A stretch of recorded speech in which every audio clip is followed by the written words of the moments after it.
Quando Jesus veio, ele deu evidências esmagadoras de que ele era o Messias. Ele curou os doentes, fez os surdos ouvirem, fez os coxos andarem, curou os leprosos de suas doenças e até ressuscitou pessoas mortas do túmulo, tudo isso diante dos líderes judeus.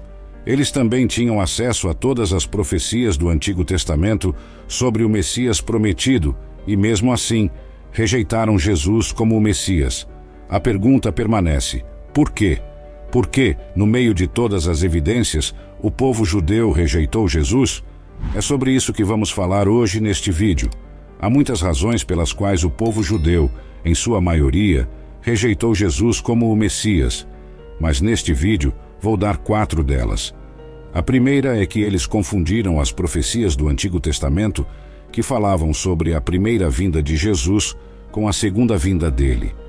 Havia muitas profecias sobre o Messias que Jesus cumpriu em sua primeira vinda, como o caráter do Messias em Isaías capítulo 11, profecias sobre onde o Messias nasceria, em Miqueias 5:2, exatamente como o Messias sofreria e morreria em Isaías 53, e também sobre o tempo exato da vinda do Messias em Daniel, capítulo 9, versículos 24 a 27. Sabemos tudo sobre essas, mas o problema é que, além de todas essas, havia muitas outras profecias no Antigo Testamento que Jesus não cumpriu em sua primeira vinda. Essas eram as que os líderes judeus estavam olhando e focando. Quando viram que Jesus não estava cumprindo essas, eles disseram que ele não poderia ser o Messias e precisavam rejeitá-lo, porque o Messias faria as seguintes coisas. A chave para entender isso é saber que os profetas do Antigo Testamento não entenderam que haveria um intervalo de tempo entre a primeira e a segunda vinda do Messias. Esse foi um conceito que lhes foi oculto. Então, quando Jesus veio e não cumpriu todas as profecias do Antigo Testamento sobre o Messias em sua primeira vinda, eles disseram que esse homem não poderia ser o Messias. Na verdade, esse intervalo entre a primeira e a segunda vinda de Jesus foi algo que Paulo se referiu como um mistério, que foi mantido oculto das gerações anteriores e só foi revelado a Paulo. Paulo diz que, ao ler isso, você pode perceber sua compreensão do mistério de Cristo, que não foi revelado aos filhos dos homens em outras gerações, como agora foi revelado aos seus santos apóstolos e profetas pelo Espírito. E qual é o mistério? Esse mistério é que os gentios são coerdeiros, membros do mesmo corpo e participantes da promessa em Cristo Jesus por meio do Evangelho. Então, na mente judaica do primeiro século e também em séculos anteriores, esperava-se que o Messias fizesse todas as coisas que o Antigo Testamento profetizou, não dividi-las em 2 vindas. Agora deixe-me dar alguns exemplos de algumas das coisas que esperavam que Jesus fizesse e que ele não cumpriu em sua primeira vinda. Mas antes, o contexto é muito, muito importante para esta discussão. Na época em que Jesus iniciou seu ministério terreno, quando ele nasceu, o povo judeu estava sob severa opressão romana. Eles não eram livres para governar suas terras como queriam. Então, havia essa expectativa messiânica de que, quando o Messias viesse, ele libertaria Israel de toda a opressão romana, estabeleceria um reino terreno onde o povo judeu seria o principal grupo que reinaria e governaria com o Messias em sua própria terra. Obviamente, sabemos que Jesus não fez isso durante sua primeira vinda, mas ele fará em sua segunda vinda. Com esse contexto, vamos falar sobre algumas coisas que esperavam que Jesus fizesse. A primeira coisa que esperavam que ele fizesse era restaurar o reino a Israel. Você pode olhar para escrituras como Joel, capítulo 3, versículos 1 a 17, que falam sobre como, quando o Messias vier, ele purificará o mundo do mal. Você também pode olhar para outras profecias como o Salmo, capítulo 2, versículos 6 e 9, que falam sobre o Messias que reinará e governará com uma vara de ferro. Você também pode olhar para outras profecias como Isaías, capítulo 2, versículo 4, que fala sobre quando o Messias vier, ele trará paz ao reino para que as pessoas não se preparem mais para a guerra.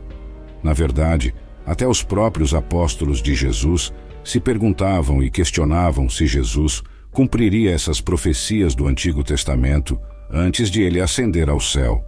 Observe em Atos, capítulo 1, pouco depois de Jesus ressuscitar dos mortos e antes de ascender ao céu, eles disseram isso. João batizou com água, mas em poucos dias vocês serão batizados com o Espírito Santo. Então, quando os apóstolos estavam com Jesus, eles continuaram perguntando a ele: Senhor, chegou a hora de você libertar Israel e restaurar nosso reino? Ouça, mesmo esses apóstolos, pessoas que seguiram Jesus por algum tempo, até eles entenderam que uma das coisas que o Messias faria, de acordo com as profecias do Antigo Testamento, era libertar Israel da opressão romana e estabelecer um reino terreno. Mas o que eles não perceberam é que Jesus estava vindo para trazer ou inaugurar um reino, mas não era o tipo de reino que eles estavam esperando. Observe o que Jesus disse. A partir de então, Jesus começou a pregar: arrependam-se dos seus pecados e voltem-se para Deus, pois o reino dos céus está próximo. As pessoas nos dias de Jesus esperavam que o Messias trouxesse um reino que envolvesse bênçãos físicas e materiais. E Jesus estava dizendo: não, vocês não estão entendendo. O reino mais importante que preciso inaugurar é um reino que inclui bênçãos espirituais. Por isso, Jesus passou grande parte de seu ministério terreno ensinando sobre os princípios de seu reino e como você poderia obter essas bênçãos espirituais, não tão focado nas bênçãos materiais e físicas de um reino. Não apenas esperavam que o Messias restaurasse Israel, mas também que regenerasse a vida espiritual de Israel. Nas profecias como Jeremias, capítulo 31, fala-se sobre a nova aliança, onde receberiam novos corações e governariam e obedeceriam ao Messias e ao Senhor. Portanto, deveria haver alguma regeneração espiritual. Central para essa experiência estava o templo, mas aqui vem Jesus e prevê que o templo será destruído. Portanto, por todas essas razões, os judeus estavam dizendo que esse homem não poderia ser o Messias. A segunda razão principal pela qual o povo judeu rejeitou Jesus como o Messias, sejamos honestos, é que eles o viam como um blasfemador. Na fé judaica, há uma oração chamada Shema, que vem de Deuteronômio, capítulo 6, versículos 4 e 5 e seguintes, e diz: Ouça, ó Israel, o Senhor nosso Deus, o Senhor é um. Ame o Senhor seu Deus de todo o seu coração, de toda a sua alma e de todas as suas forças. Essa oração é a afirmação central do povo da fé judaica, tanto que, desde tenra idade, isso lhes era ensinado, e eles tinham que recitar essa oração de manhã e à noite, pelo menos 2 vezes ao dia em seus serviços, porque entendiam desde jovens que Deus é um. Não há outro Deus além de Yahweh. Adore-o e ame-o sozinho. E aqui vem Jesus falando sobre adorá-lo, servi-lo, amá-lo, honrá-lo. E eles estavam como: não, isso vai contra o que me ensinaram quando jovem, que você é Deus, que Deus poderia realmente descer do céu e assumir a forma de um homem. Tudo isso era demais para o povo judeu. Então Jesus vem e faz afirmações como esta em João 8:58. Jesus respondeu: Eu lhes digo a verdade, antes de Abraão nascer, eu sou. Espere, para Jesus sugerir que ele nasceu antes de Abraão. Eles sabiam exatamente do que ele estava falando. Ele estava fazendo uma afirmação de que era Deus, porque como você poderia nascer antes de Abraão, o que implica que você tenha existido eternamente? Mas não apenas isso. Quando ele disse as palavras eu sou, eles entenderam que ele estava reivindicando divindade para si mesmo, porque essas 2 palavras são o que é chamado de nome divino na fé judaica, Yahvé. Quando Deus disse a Moisés, Moisés perguntou: Quem devo dizer que me enviou? E Deus disse: Olha, você não precisa se preocupar com isso. Apenas diga-lhes que Yahvé, eu sou o que sou. Então, toda vez que Jesus usou a palavra Yahvé para se referir a si mesmo, eles o viam como um blasfemador. Como sabemos? Porque no versículo seguinte diz: Nesse ponto eles pegaram pedras para atirar nele, mas Jesus estava escondido deles e deixou o templo. Veja, a blasfêmia na fé judaica era punível com morte por apedrejamento. Mais tarde no livro de João disse: Jesus diz, o Pai e eu somos um. Eles sabiam exatamente o que Jesus estava dizendo aqui, porque voltando ao Shema, onde se diz o Senhor nosso Deus é um, e agora Jesus está voltando e dizendo, não, o Pai e eu somos um. Eles viram isso como blasfêmia, e mais uma vez, no versículo seguinte, mais uma vez as pessoas pegaram pedras para matá-lo. Portanto, a segunda razão pela qual rejeitaram Jesus como o Messias foi porque eles o viram como um blasfemador puro e simples. A terceira razão pela qual o povo judeu rejeitou Jesus como o Messias em sua maioria foi porque Jesus estava desafiando alguns de seus ensinamentos religiosos e algumas de suas tradições religiosas. Muitos dos ensinamentos de Jesus, eles consideravam ter contradito grande parte do Antigo Testamento. Você tem que lembrar que esses rabinos estavam transmitindo leis fora do Antigo Testamento de geração em geração. Então, quando Jesus entra e começa a desafiar algumas de suas leis sagradas e algumas de suas tradições e práticas sagradas, isso os colocou imediatamente na defensiva, como se dissessem, quem é esse cara para vir e agora trazer algum tipo de nova lei ou novo ensinamento para o nosso ouvir? Deixe-me dar um exemplo. Em Mateus capítulo 15 diz, alguns fariseus e mestres da lei religiosa agora chegaram de Jerusalém para ver Jesus. Eles perguntaram a ele, por que seus discípulos desobedecem à nossa tradição secular? Pois eles ignoram nossa tradição de lavagem cerimonial das mãos antes de comer. E aqui está Jesus, mais uma vez, trazendo a ideia de que, sabe, não é tanto sobre a sujeira do lavar das mãos. Sim, isso é importante. Mas o mais importante é garantir que seus corações estejam limpos. Portanto, Jesus agora os desafia e diz, ok, olha, eu não vou responder à sua pergunta, mas deixe-me fazer uma pergunta.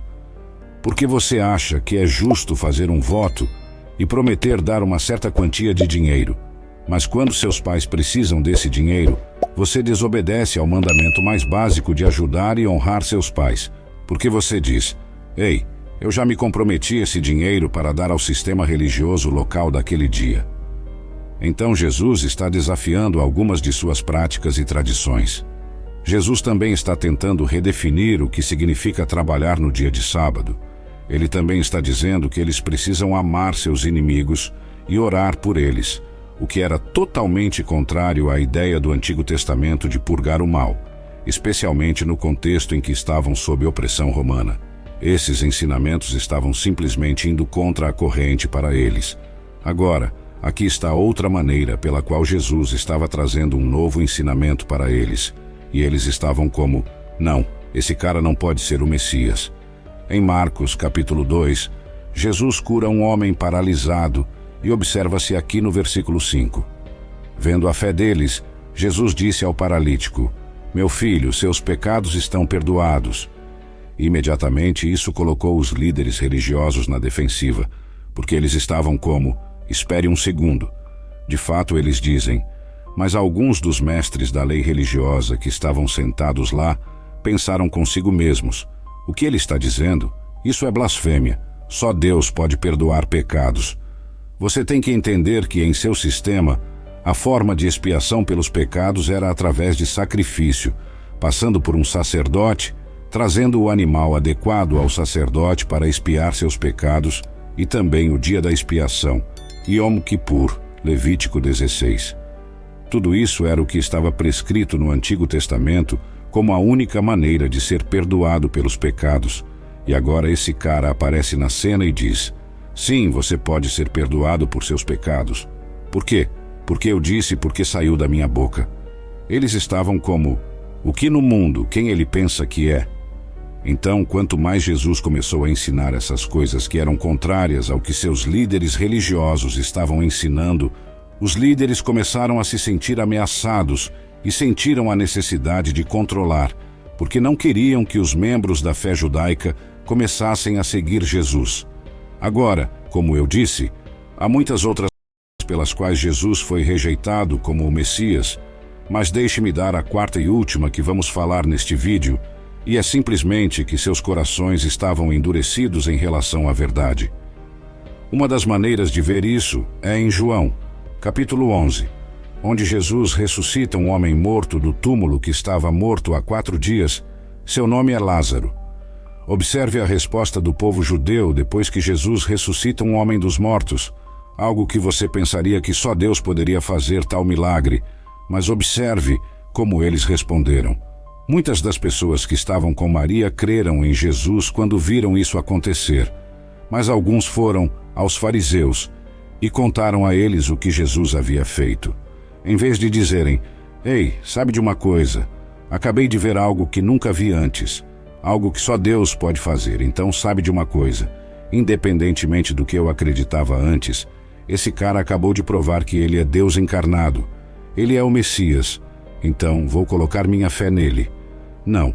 Em vez disso, eles tiveram essa longa conversa sobre como poderiam deter Jesus, como poderiam controlá-lo e, finalmente, como poderiam matá-lo.